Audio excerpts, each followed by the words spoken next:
Vote వేసి గెలిపించిన ఎమ్మెల్యేలు అసెంబ్లీ సమావేశాలకు, ఎంపీలు పార్లమెంట్ సమావేశాలకు హాజరు కానప్పుడు వీళ్లకు జీతభత్యాలు ఎందుకు ఇవ్వాలి? జీతభత్యాలు ఎందుకు ఇవ్వాలి?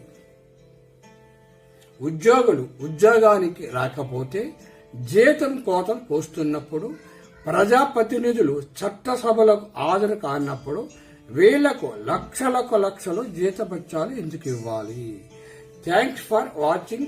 Don't forget to subscribe, like, comment and share. Subscribe, గంట సమయంలో ఆల్ అని క్లిక్ చేయండి. KV Rao healthy YouTube channel. ఉల్లాసానికి, చురుకుతనానికి, ఉషారికి మన జీవిత కాలాన్ని పెంచుతుంది. ఏమిటది? ఆయుర్వేద మెడిసిన్. నల్ల శిలాజిత్. దీనినే సర్వరోగ